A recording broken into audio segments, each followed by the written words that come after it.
کره شمالی با وجود بمب اتم که دارد، آزمایش هم کرده میگه داره، همین که هست داره توسعه میده، برید ببینید چند تا تحریم داره، اصلا برید خودتون جستجو کنید نسبت تحریم کره شمالی به ایران به مراتب بیشتره.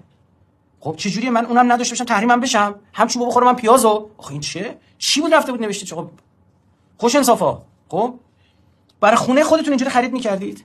برای بچه‌ت همینجوری میرفتی زن بگیری؟ برای خودت میرفتی ماشین همینجوری بگیری اینقدر؟ بعد گفتن نه امضای وزیر امور خارجهشون تضمینه، امضا همه رو زد زیرش، هیچی نداشت. خب از اول شما میگفتید بعد حالا آمریکا رفت کنار، اشکال نداره تهش. این پاسخگو کردن ما به اروپایی‌ها چیه این وسط؟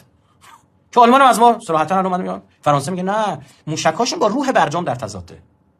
الان دیگه برجام صاحب جسم و روح و اعضا و جوارح کردن. متوجه چی داره اتفاق میفته؟ برگردم به حرفم. نتانیاهو چی گفت؟ نتانیاهو گفتش که الان ما از برجام بیام بیرون، احتمال داره ایرانی‌ها کلا در واقع پارادایم شیفت کنن، برن توی فضای دیگه‌ای. ها؟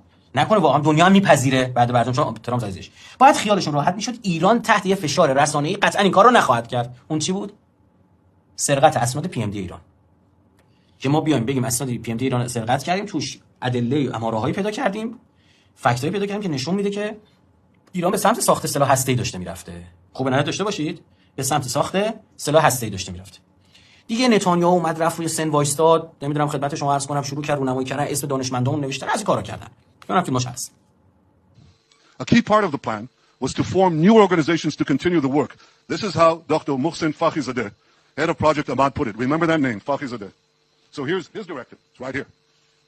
And he says, the general aim is to announce the closure of Project Ahmad, but then he adds, special activities, you know what that is, special activities will be carried out under the title of scientific know-how developments. And in fact, this is exactly what Iran proceeded to do. It continued this work in a series of organizations over the years. And today, in 2010, or 2018, this work is carried out by Sapand. That's an organization inside Iran's defense ministry. And you will not be surprised to hear that Sapand is led by the same person who led Project Ahmad, Dr. Fakhrizadeh.